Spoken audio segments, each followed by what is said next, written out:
거룩하신 하나님을 찬양합니다. 하나님은 모든 것에서부터 구별되어 계시고 하나님의 생각과 하나님의 마음은 이 세상의 어떤 것과도 같지 않습니다. 그래서 하나님의 생각은 높고 높고 사람의 생각은 낮고 낮아서 하나님의 생각과 사람의 생각은 비교할 수 없을 정도로 모든 것에서부터 구별되어 계신 초월자 되신 하나님이십니다.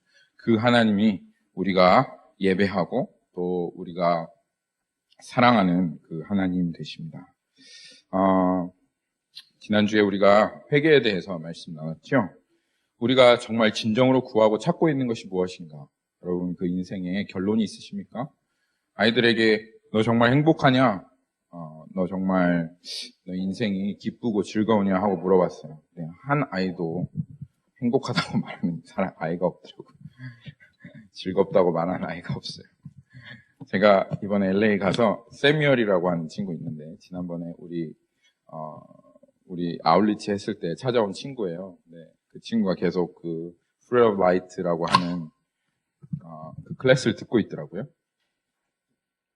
그래서 이제 그 친구하고 말씀을 나누고 마지막에 그 친구한테 물어봤어요. 그 친구한테 아까 내가 잠깐 그 강의 시간에 질문했는데 그 강의 시간에 삶이 행복하냐 그리고 삶이 참 기쁘냐 라고 물어봤을 때 그 친구가 자기 삶 되게 boring하고 unsatisfied 그렇게 얘기하더라고요.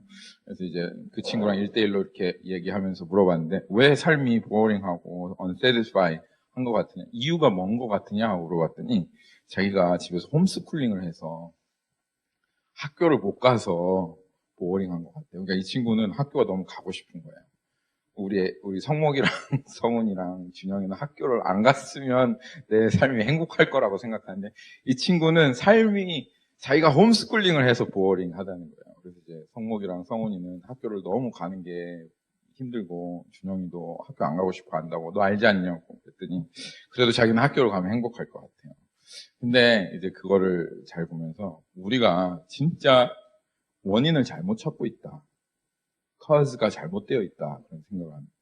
우리는 어른들도 마찬가지예요. 우리 아이들 얘기 들으면 참 어리석다 그렇게 생각이 들죠.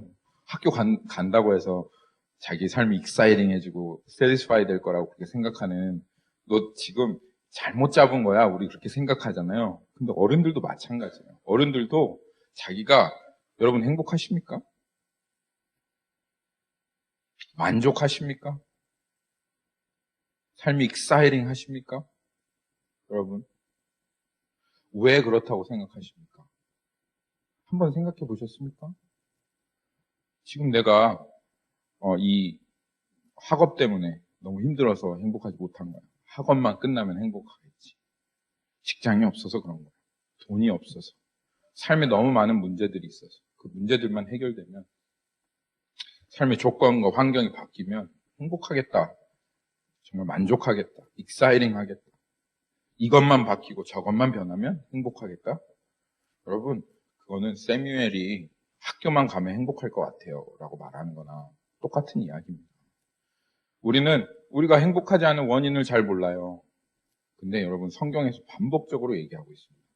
모든 문제 때문에 상황과 환경 때문이 아니라 너희가 지금 하나님으로부터 떨어졌기 때문에 행복하지 않는 거예요. 여러분 그게 여러분의 인생의 결론이십니까?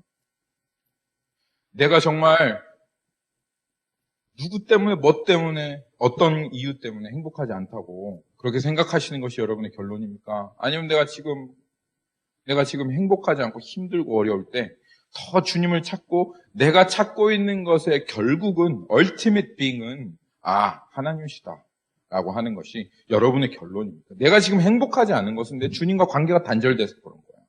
이 문제 때문이 아니고 저 문제 때문이 아니야 라고 하는 것이 우리의 결론이 되지 않는 이상 우리는 끊임없이 무엇인가 상황과 환경과 조건을 찾다가 결국은 마지막에 행복을 발견하지 못하고 하나님께로 진짜 나중에 가서야 이런 노래를 부를 것입니다. There is none like you, no one else could touch my heart like you do. I search for all eternity long, then find there is none like you. 지금 찾으십시오. 내가 지금 불행하고 행복하지 않고 보링하고 내 인생이 정말 이렇게 살아가고 있는 이유, 그 이유는 다른 것 때문이 아니라 내가 하나님께 떨어져 있다. 내가 정말 찾고 있는 것들은 저 뒤에 있는 신기루와 같은 돈과 직장과 뭔가 꿈과 이루어지는 것이 아니라 내가 진짜 찾고 있는 그 내 갈망의 실체는 하나님이라고 하는 것을, 여러분, 이 진리의 눈으로 이것이 내 마음 가운데 벗겨져서 하나님을 찾고 그 하나님께로 나아가서 그 진짜 인생의 참된 기쁨과 행복, 예수 그리스도 안에 모든 것 있지 않습니까? 우리가 구하는 영광과 우리가 구하는 명예와 우리가 구하는 부와 기쁨과 사랑과 정말 모든 충만함이 이미 예수 그리스도 안에 보물로 갖춰져 있습니다. 그래서 모든 것의 비밀 대신 예수 그리스도를 얻으면 그리스도로 만족하게 되고 충분하게 됩니다. 그래서 그 그리스도, 이 보물 대신 그리스도를 얻는 것이, 보물 대신 그리스도께 하나님께로 나아가는 이것이 우리의 삶의 궁극적인 목표다. 그래서 그 하나님을 기뻐하고 그 하나님을 영원히 영화롭게 하는 것이 우리의 사실 존재 목적이고, 그 존재 목적이 이루어질 때야 우리가 행복한 것 아닙니까? 네, 하나님께서 우리들에게 이 말씀을 통해서 그럼 어떻게 하나님께 나오느냐, 어떻게 하나님을 찾느냐, 그 찾는 가장 첫 번째 관문이 무엇이다? 회개라는 것을 지금 얘기하시는 겁니다. 이 복음의 가장 첫 번은 회개입니다. 예수님께서 이 땅 가운데 오셔서 처음으로 복음을 전할 때 어떤 메시지 처음으로 하셨죠? 회개하라. 그렇게 얘기하셨어요. 하나님의 나라가 가까이 왔습니다. 예수님보다 더 먼저 왔던 그 요한이 처음으로 전했던 메시지도 무엇입니까? 회개하라. 그러니까 복음 안에, 복음의 처음은 회개하라라는 메시지예요. 근데 어떤 분들 생각하기에 여러분들 복음 가운데, 복음이라는 거 기쁜 소식이잖아요. 그렇죠? 근데 그 기쁜 소식에서 회개하라는 소식, 기쁜 소식같이 느껴지십니까? 회개하라는 소식이, 이게 왜 기쁜 소식이야? 왜 회개하라는 게 복음의 시작이야?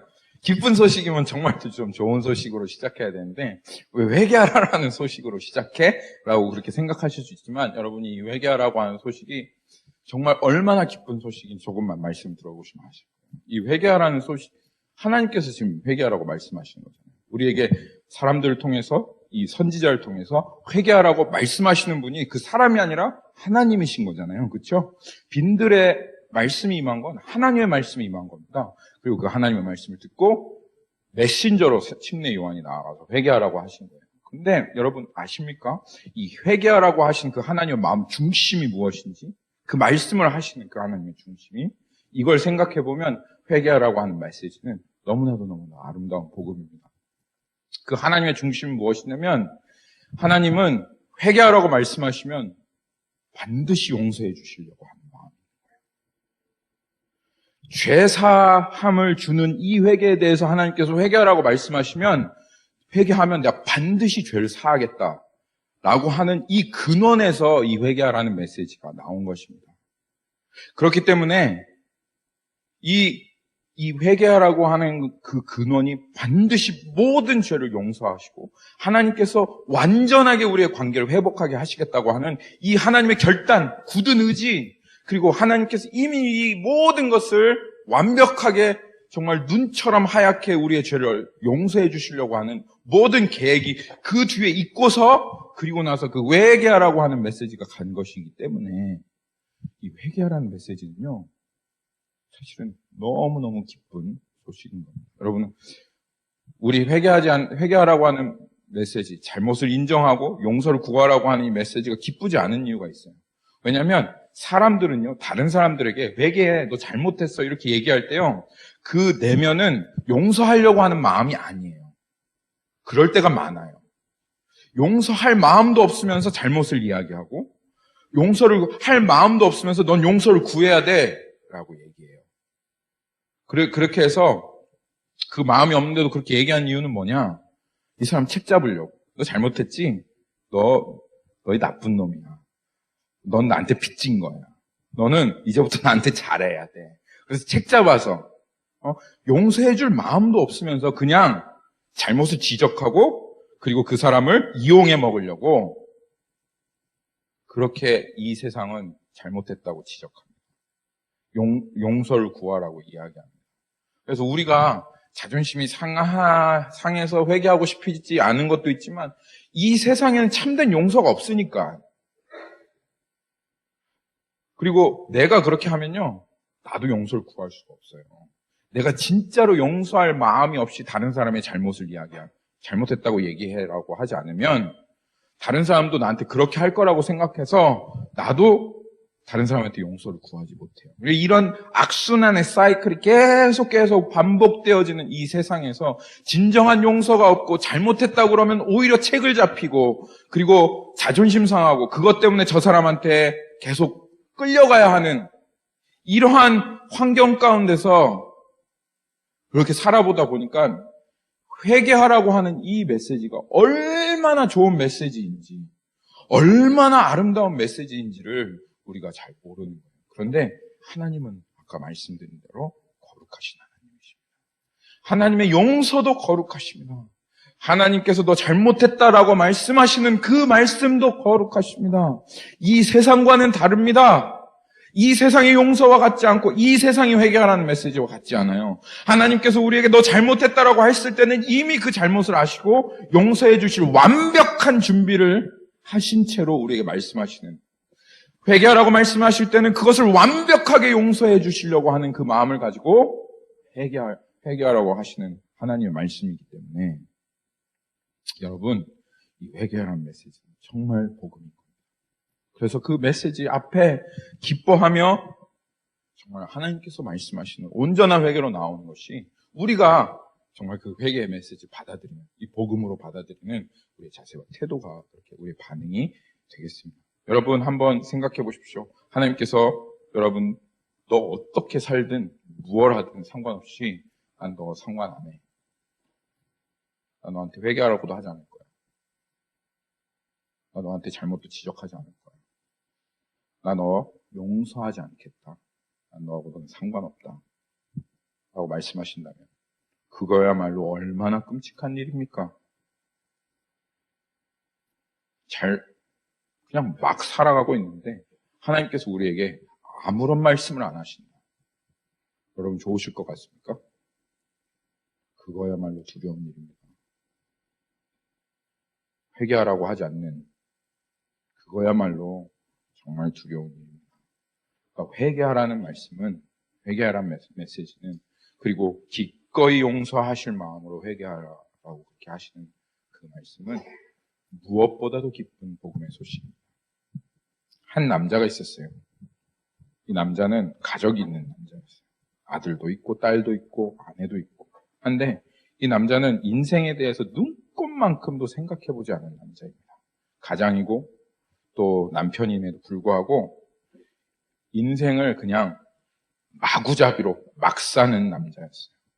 도박과 술과 계집질에 빠져가지고 그냥 인생을 허랑방탕하게 살아가. 그래서 그 아내가 어떻게 해서든지 이 가정을 꾸려가려고 돈을 벌어오면 그 돈까지 다 긁어가지고 도박판에 가서 그냥 난잡하게 사용해버리고, 그리고 집도 팔고 결국은 자식들 그 길가에 나앉게 하는 그런 남자였습니다.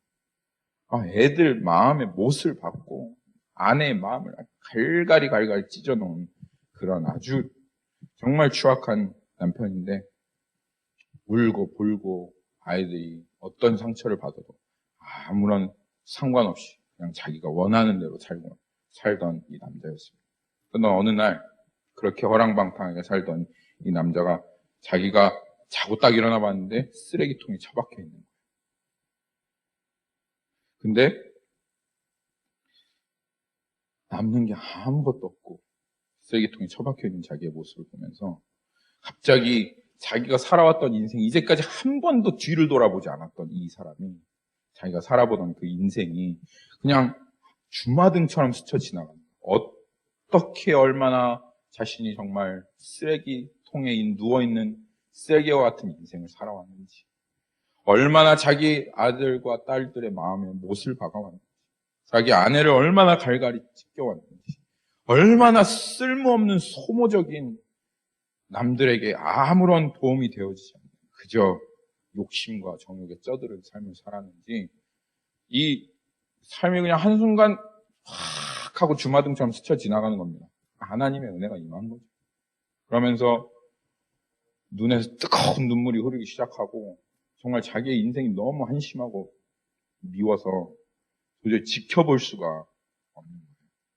진짜 완전히 그냥 아무것도 남지 않은 쓰레기통에 처박혀진 자신의 모습과 똑같은 인생. 근데 가족이 생각나는 거예요. 가족이. 마지막. 자기 목숨이 남은 거 내가 진짜 이 가족에게 내 몹쓸 짓을 했고 다시는 용서받을 순 없지만 그래도 가족에게 돌아가야 되겠다. 내가 그냥 정말 나 죽었다 생각하고 내 평생을 내 자식들, 내 아내 사죄하고 용서를 구하고 내가 그들을 위해서 정말 살리라 하고 그렇게 가족에게 돌아왔습니다. 근데 결말은 두 가지가 있을 수 있겠습니다. 여기에서 이 이야기에 첫째 번 결말은 가족에게 돌아갔어요. 노크를 하고 문을 열은 아이들 그리고 그 아내가 있죠. 근데 아이들의 상처는 너무 깊었어요. 그 아버지로서 그렇게 살았고 아이들에게 그렇게 대했던 그 상처는 용서받을 수 없었고 그리고 그 아이들, 그 아버지를 향한 적대감은 치유될 수가 없었어요. 아내도 도저히 남편을 받아들일 수가 없었고 결국은 그 관계는 회복되어질 수 없는 지경이었습니다. 그래서 결국은 그 남편은 집에서부터 쫓겨나고 그리고 이 죄의 무거운 짐을 진 채로 평생을 쓸쓸하게 살다가 그렇게 죽었다라고 하는 결말이 하나 있을 수 있겠습니다. 또 다른 하나의 결말은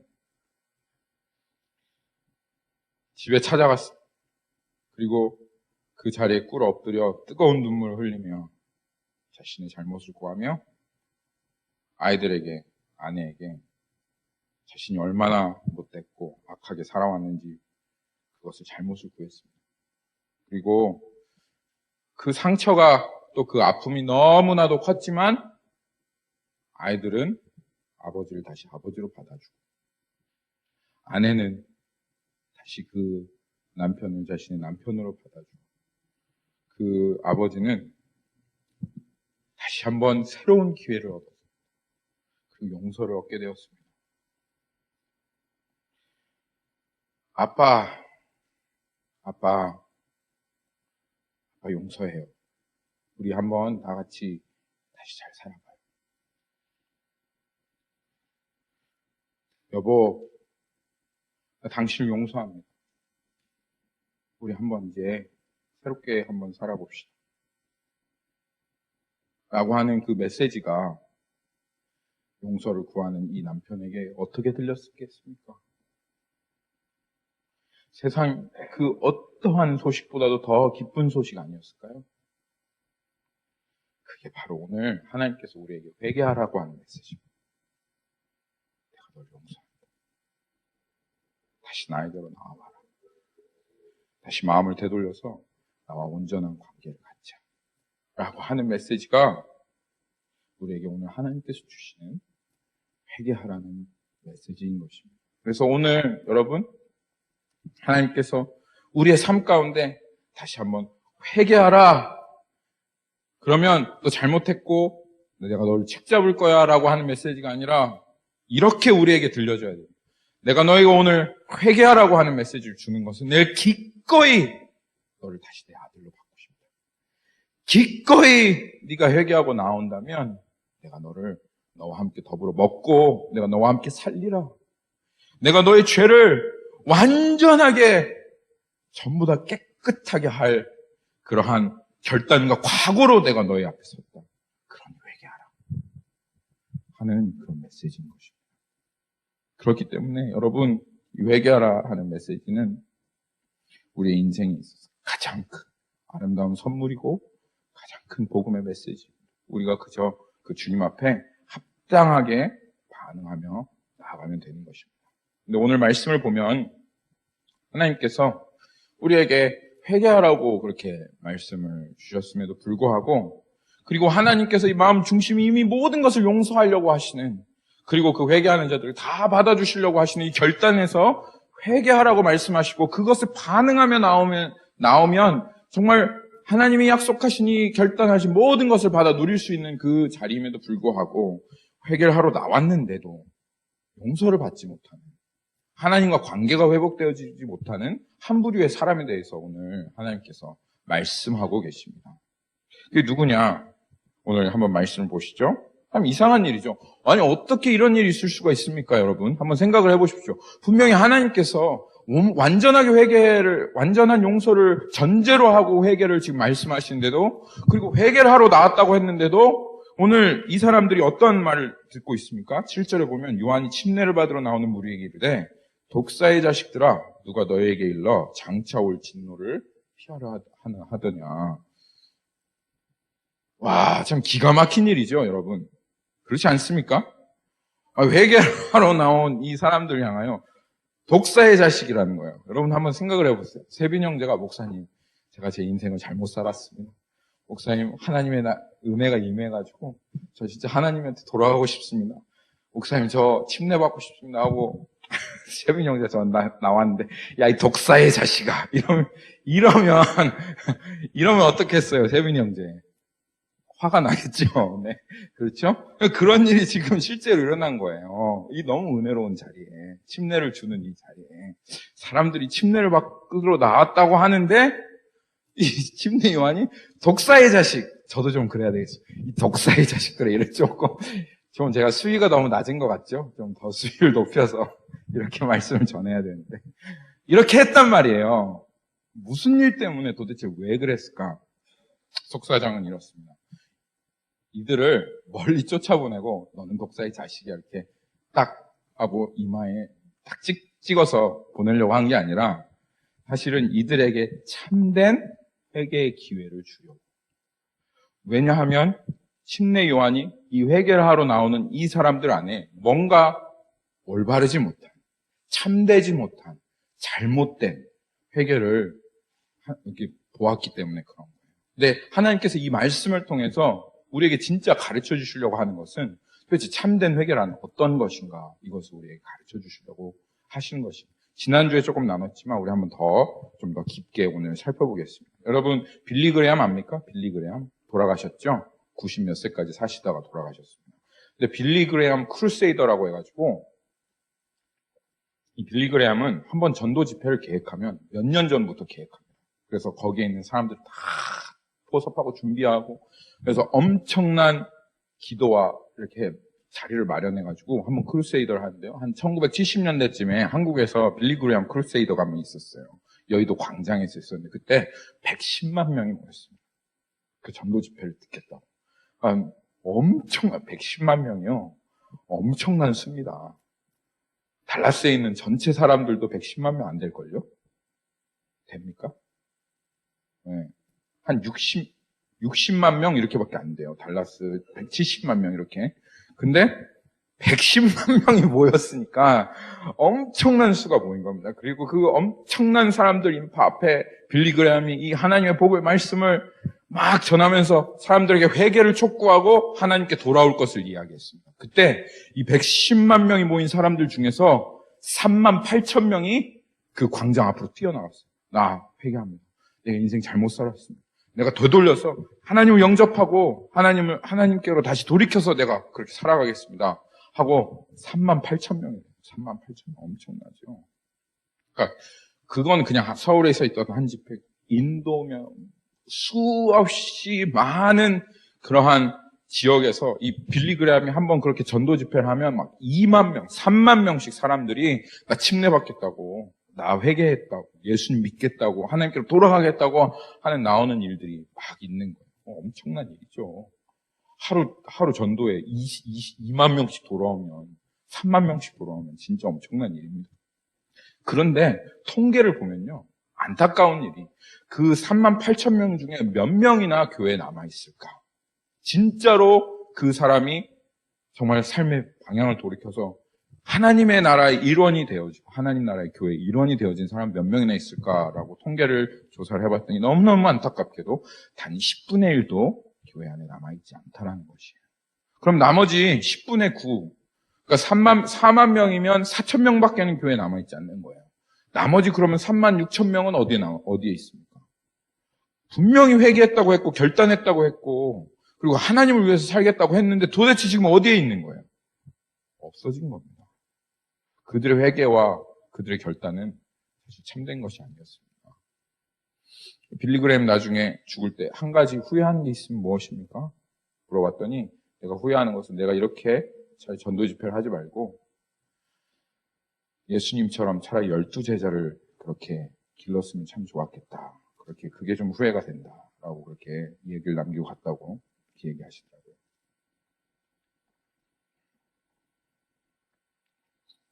빌리그램은 어쩌면 그렇게 구름대처럼 몰려오는 회개하겠습니다라고 하는 그 인파에게 오늘 침례 요한과 같은 메시지를 던졌어야 했을지도 몰라요.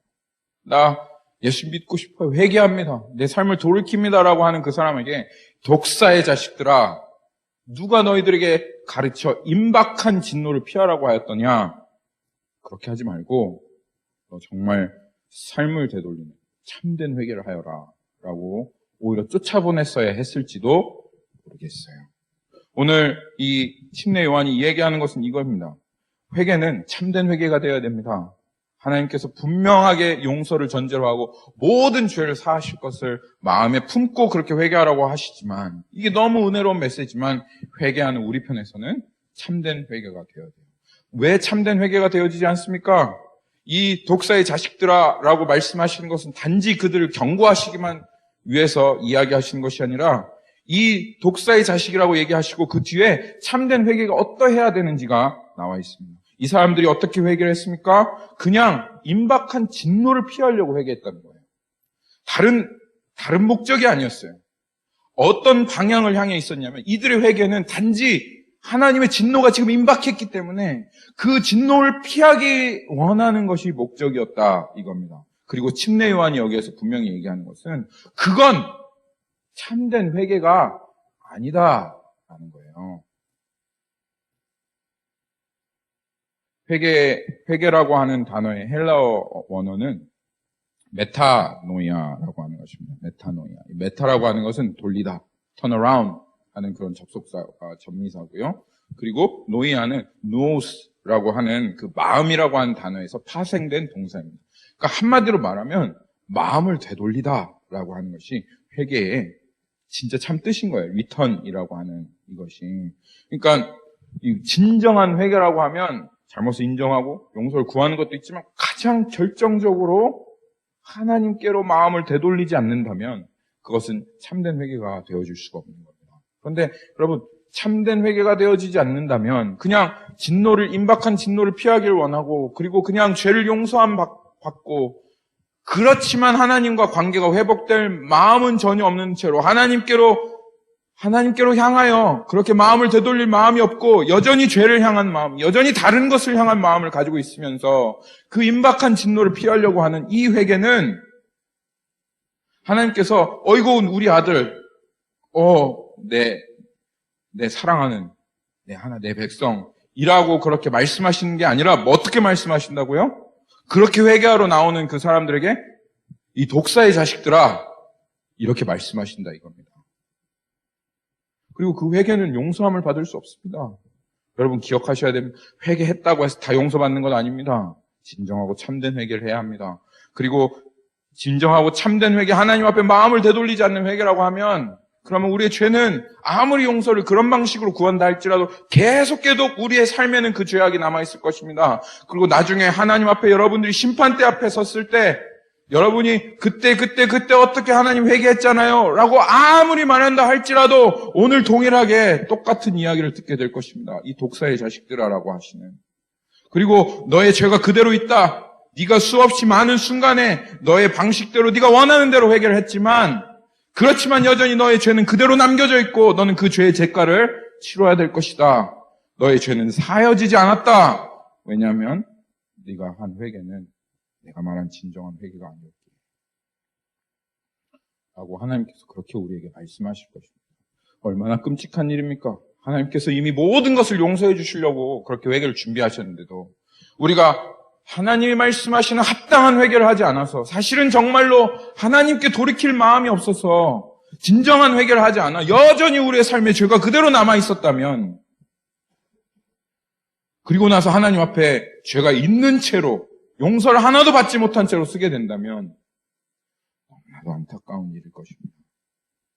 여러분, 그래서 회개를 하는 것도 중요하지만 하나님의 음성을 듣고 나오는 것도 중요하지만 여러분, 이 회개 가장 중요한 메타노이아, 내 마음을 하나님께 되돌리는 이 회개로 꼭 나오셔야 합니다. 아멘. 그러면서 이 침례를 받으러 나오는 유대인들에게 이 침례 요한이 왜 이들이 도대체 침례를 받으러 나오면서도 온전한 회개를 하지 못하였는지, 그들이 도대체 무엇이 그들을 온전한 회개를 하지 못하도록 가로막았는지 두 가지 것을 여기에 얘기하고 있어요. 첫 번째 거는 뭐냐면 8절에 나와 있어요. Bear fruit. 그러므로 회개에 합당한 열매를 맺고 속으로 아브라함이 우리 조상이라 말하지 말라. 내가 너에게 이르노니 하나님이 드니 이 돌들로도 아브라함의 자손이 되게 하시리. 첫째로는 뭐냐 하면 이들이 하나님께서 회개하라고 하셨고 회개가 무엇인지도 가르쳐 주셨는데도 불구하고 합당하게 회개하지 않았던 거예요. 합당하게 회개의 열매를 맺지 못했어요. 왜? 왜냐하면 이들이 속으로 아브라함이 우리 조상이라고 계속 말하고 있었던 거예요. 무슨 말이냐고 하면 속으로 회개를 하러 나오긴 하지만 이 회개랑은 상관없이 난 선택받았어. 난 이미 보장됐어. 난 아브라함의 자손이고 난 천국 갈 거야. 라고 하는 이 생각. 그래서 내가 비록 지금 하나님께서 이런 일을 일으키시기 때문에 회개하지만 내 구원은 내가 하나님의 백성이 된 건 이거는 전혀 상관이 없어. 그래서 내가 좀 회개를 하지 않는다 할지라도 내가 참되게 회개를 하지 않는다 할지라도 나는 어차피 구원받을 거야. 라고 하는 이 속으로 자기가 스스로 아브라함의 자손이라고 생각했던 이 생각이 이들을 참된 회개를 하지 못하도록 하나님께 전부로 되돌리는 회개. 그래서 남김없이 이 죄악에서부터 마음을 떼어 하나님께로 그렇게 되돌리게 하는 회개를 하지 못하도록 하였다. 그래, 그 생각이 지금 널 가로막고 있으니 그것을 버려라. 라고 얘기하시는 겁니다. 그러면서 얘기하는 것이 이 돌들로도 하나님께서 너를 아브라함의 자손을 일으킬 수 있다. 무슨 말입니까? 돌이라고 하는 것은 그 당시엔, 지금은 돌이 보기가 힘들어요. 다 아스팔트라서. 여러분, 돌 보신 적 오래되셨죠? 돌이, 옛날에는 근데요, 돌이야말로 세상에서 가장 흔한 겁니다. 비포장 도로니까. 그냥 발로 차이는 게 돌이에요. 그래서 돌을 하나 딱 집어 들었어요. 그러면 이 돌이 얼마나 귀합니까? 하나도 귀하지 않죠? 버리고 다른 돌을 집어들면 되는 겁니다. 너희가 그렇다 그 말입니다. 하나님 앞에 너희가 선택받았다고 생각하느냐? 대단하다고 생각하느냐? 아니, 너희는 발로 차이는 돌과 같다. 대단하다고 생각하지 말라. 네가 지금 하나님의 손에 들려있는 선택받은 돌이라고 생각하지만 하나님은 언제든지 그 돌을 내려놓으시고 또 다른 돌을 집을 수 있다. 그래서 선택받았다고 아브라함의 자손이라고 생각한다면 하나님은 이 돌들로도 아브라함의 자손을 일으키실 수 있으니 그 생각 가지고 네가 어떻게 살아가고 하나님 앞에 참된 회개를 하지 않고 하나님 회개하라고 하시는 말씀 앞에 이렇게 제대로 반응하지 않는다 해도 네가 아브라함의 자손이라고 생각하는 것 그렇게 생각하지 말아라. 그렇게 지금 얘기하는 겁니다. 근데 안타깝게도요. 이 이야기가 그저 2000년 전의 이야기입니까? 아니요. 너무나도 안타깝게 지금 교회에 있는 수많은 사람들이 어떠한 각색의 이유로 뭐 한상을 받는지 뭘 했는지 어떤 음성을 들었는지 선택을 받았다든지 무슨 이유로 어떤 이유가 됐든 너무너무 이 안정감에 취해 있습니다. 하나님께서 날 반드시 구원하실 거라고 합니다. 하나님의 자녀이고 난 어떻게 살아도 하나님께서 나를 천국에 들어가게 하실 거라고 하나님의 사랑은 영원하게 하나님 끝까지 나를 사랑하셔서 내가 무엇을 하고 어떻게 해도 그렇게 하나님 앞에 살아가게 될 거라고 하나님의 백성이 될 거라고 그렇게 생각하는 사람들이 교회 안에 넘쳐나고 있습니다. 그리고 그들 앞에 하나님께서 계속 회개하라 하는 메시지를 전하지만 그 속으로 아브라함의 자손이라고 생각하는 그것 때문에 진짜 이 독사의 자식이라고 이야기를 듣는 이 사람들과 같이 하나님 앞에 정말 마음을 되돌리는 참된 회개를 하지 않아도 괜찮다고 생각하는 그런 안정감 속에 그렇게 살아가고 있는 것입니다. 여러분, 그렇지 않습니다. 회개하지 않는 사람은 선택받지 못한 사람입니다.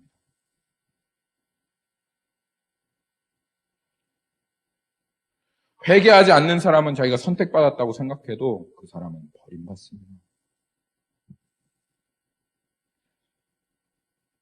주님 앞에 참되게 회개해야 합니다.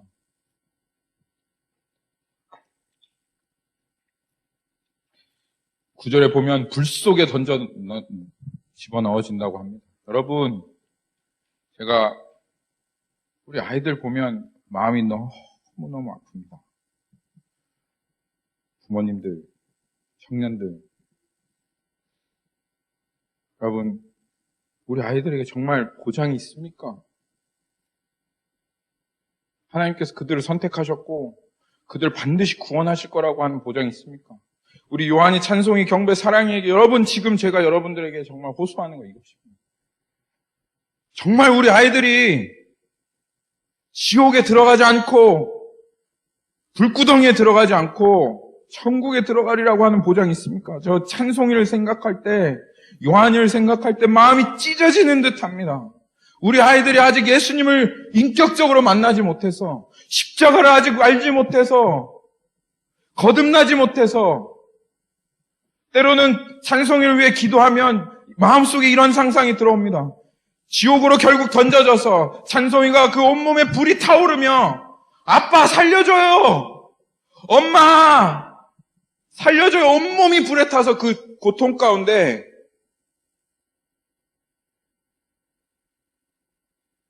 온몸이 녹아내리며 영원토록 지옥에 떨어져 있는, 미칠 것 같아요, 마음이.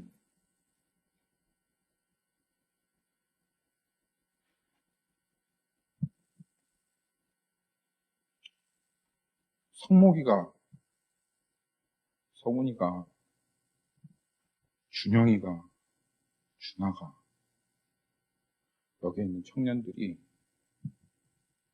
그렇게 되어진다고, 그렇게 되어질 거예요.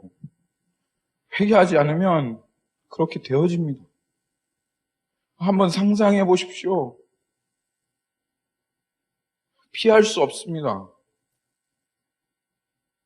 무엇이 더 중요합니까? 지금 우리 아이들 중에, 정말 제 아이들도 그렇고 우리 아이들 중에 천국에 들어가리라고 보장받은 아이들 아무도 없습니다. 우리 눈물 흘리며 기도해야 됩니다. 제가 이 말씀 준비하는데 예수님의 이 말씀이 우리 안에 메아리 쳐졌습니다. 여러분, 분명히 상상해 보십시오. 여러분의 아이들이, 여러분의 사랑하는 사람들이 불구덩이에 들어가서 영원토록 불타오르는 것 생각 한번 해 보십시오. 지금 피부로 느껴지지 않지만 그들에게 그날이 올 겁니다. 지옥에 타는 냄새가 그들의 코끝에 감각되어지고 이 지옥의 뜨거운 이 불들이 그들의 피부에 와닿을 그날이 분명히 올 겁니다.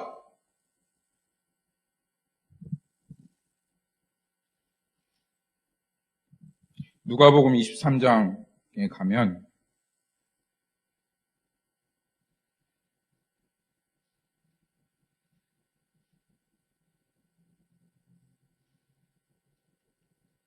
예수님께서 지금 십자가에 못 박혀 지금 죽으러 가시고 계십니다. 그런데 사람들이 막 예수님을 보고 막 우는 거예요.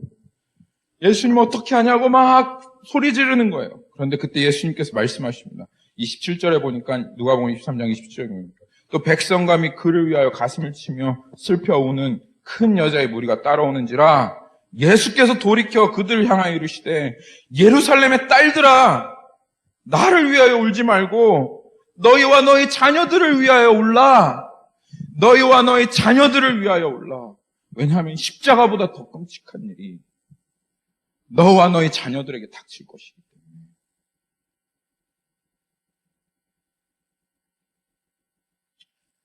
회개해야 합니다. 우리 정말 울고 우리 아이들을 위해서 기도해야 합니다. 우리 청년들을 위해서, 내 자신을 위해서 정말 하나님 앞에, 그때는 늦어요. 피부에 와닿을 때는 이미 늦어요. 여러분, 정말 피부에 와닿을 때는 늦습니다. 뜨거운 그 지옥의 불길이 막 피부에 와닿고 그 지옥에 타는 냄새가 내 코끝에 느껴질 때는, 그때는 이미 늦는 때입니다. 여러분, 속으로 나는 아닐 거야 라고 생각하지 마십시오. 속으로 내가 아브라함의 자녀라고 그렇게 생각하지 마십시오. 여러분, 마음을 돌아보십시오. 내 마음 중심이 지금 무엇을 향해 있는지 보십시오. 하나님을 향하여 대로처럼 그렇게 세워져 있습니까?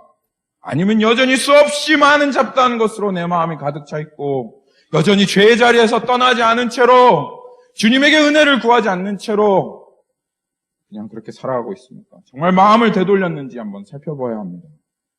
2000년 전에 이 침례의 자리를 하나님께서 허락하셨음에도 불구하고 그들은 독사의 자식이라고 하는 그 음성을 들었던 것과 같이 우리는 그렇게 되어지면 안 되겠습니다.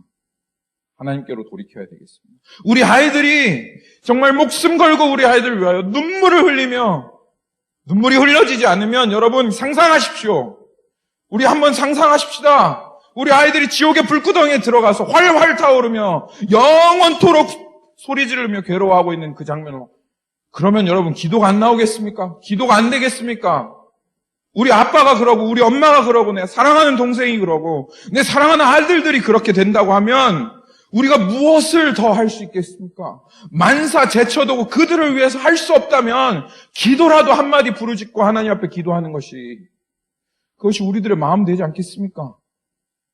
다른 것 상상 많이 하시지 마시고 정말 그들이 받을 이 끔찍한 형벌, 그거 상상하시며 우리 그들이 진정으로 하나님 앞에 회개하도록,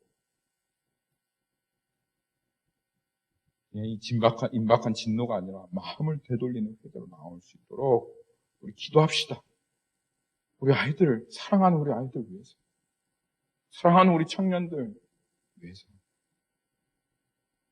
속으로 선택받았다 생각하지 마십시오. 두 번째로는 또 왜 이 사람들이 회개의 자리에 나왔는데도 불구하고 독사의 자식이라는 얘기를 들었느냐. 이들은 아직 시간이 많이 남았다 생각해요. 참된 회개를 하지 못하게 한 것이, 다시 그 누가복음으로 가면 이거는 계속 하나님께서 몇 주 동안 우리에게 말씀하시는 겁니다. 이르되 이미 도끼가 나무 뿌리에 놓였으니 좋은 열매를 맺지 아니하는 나무마다 찍혀 불에 던져지시라. 죄인들의 가장 큰 변명이 이겁니다. 지금 말고 나중에. Not now, but later. 이게 죄인들의 가장 큰 변명입니다. 이것 때문에 이 유대인들은 참되게 회개하지 못했어요. 계속 하나님께서 몇 주 동안 진박했다, 지금이다, 오늘이다, 오늘 회개해야 된다, 오늘 되돌려야 된다라고 우리들에게 계속 말씀하고 계십니다. 이 지금 말고 아직 멀었으니까, 아직 시간이 남았으니까 라고 말하는 이 사람들에게 이 침례 요한이 한 가지 그림을 보여주면서 이들의 그 시간이 많이 남았다고 하는 그런 생각을 깨우칩니다. 무엇이냐 하면 도끼를 들고 있는 이 한 나무꾼이 지금 이 앞에 있는 이 연약하게 생겨져 있는 이 한 나무를 이제 베어버리려고 합니다. 그래서 도끼를 윙 하고 흔들었습니다. 그리고 나서 도끼를 아주 날쌔게, 날이 날카롭게 선 이 도끼를 이제 이 나무를 향해 휘둘립니다. 그리고 이 도끼는 너무 날카로워서 이 나무는 곧 있으면 댕강하고 잘려 들어갈 것입니다. 근데 이 나무에 닿기 그 전 바로 그때 스탑. 그 장면입니다. 지금. 여기서 플레이 버튼을 딱 누르면 도끼는 여지없이 나무에 박힐 것이고 이 한 방으로 이 나무 뿌리는 잘려나갈 것입니다. 그리고 이 나무 뿌리는 잘려나가서 불 가운데 던져질 것입니다. 예수님 언제 오실지 모르겠습니다. 성경은 언제 올지 모르기 때문에 내일 회개하라라고, 오늘 말고 내일 회개하라라고 말한 구절이 없어요, 성경에는. 야고보서 우리 4장 한번 가볼까요? 야고보서 4장.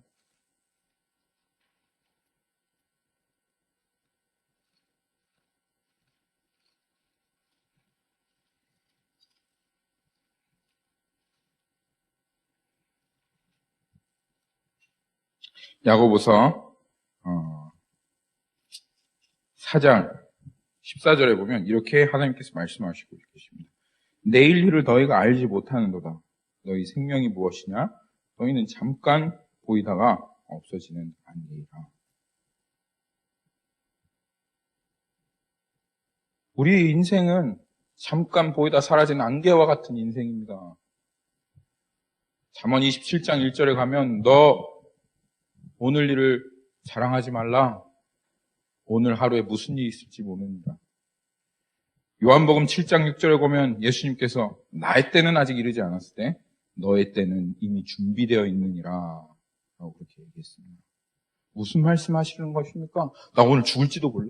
나 오늘 하나님께서 데려가실지도 몰라. 그러니까 두려워서 부들부들 떨면서 오늘 죽을까 내일 죽을까 이렇게 살아가라는 얘기입니까? 아니요, 그게 아닙니다. 너희들에게 오늘 당장 죽음이 닥쳐오고 너희들에게 도적같이 예수 그리스도가 오늘 임하여도 너희들이 온전하게 회개함으로 언제든지 그리스도를 맞을 준비를 하고 담대하게 오늘 살아가라 라고 하시는 것이 하나님의 말씀입니다. 그래서 회개하라 그 말이에요. 정리를 해보겠습니다. 정리하겠습니다. 회개하라는 메시지는 정말 참으로 은혜로운 메시지입니다. 하나님께서 우리에게 주신 우리의 삶에, 우리 죄인들에게 삶에 정말 참된 복음, 완벽한 용서를 준비하고 가시는 그 회개. 그렇지만 참되지 않은 회개는 오히려 하나님 앞에 꾸짖음을 받고 물리침을 받습니다. 마음을 되돌리는 회개를, 마음을 하나님께로 되돌리는 참된 회개를 해야 합니다. 그것을 가로막는 두 가지가 있습니다. 하나는 내가 회개하지 않아도 난 하나님의 백성이다 라고 하는 이 잘못된 선택받았다고 하는 생각입니다. 아니요. 회개하지 않았습니까? 당신은 버림받은 사람입니다. 회개한 사람은 선택받은 사람은 반드시 하나님께 되돌리는 회개로 나옵니다. 두 번째는 아직도 시간이 오래 남았다는 것입니다. 주님이 우리의 그 생각을 깨우뜨리며 지금 너희 도끼가 나무 뿌리에 누웠다. 그게 너의 상태다. 너에게는 많은 시간이 있지 않다. 라고 하는 것이 주님의 말씀입니다. 우리 안에 이 두 가지 생각이 있어서 오늘 지금 당장 지금 이 자리에서 하나님 앞에 마음을 되돌리지 않은 채로 회개하지 않는다고 하면 당장 회개해야 되겠습니다. 주변에 회개하지 않는 사람이 있습니까? 내일 있을 거라고 생각하고 내일은 오늘 와봐야 내일이 있다라는 것을 확증할 수 있는 것이 바로 내일입니다. 그래서 회개하지 않는 사람도 있습니다. 그러면 회개하라고 얘기해야 됩니다. 주님이 당신을 기꺼이 용서하시려고 지금 회개의 메시지를 준비하셨다. 우리 아이들을 위해서 우리 정말 죽도록 기도합시다. 할렐루야. 주님이 하십니다. 주님이 하십니다. 같이 기도하겠습니다.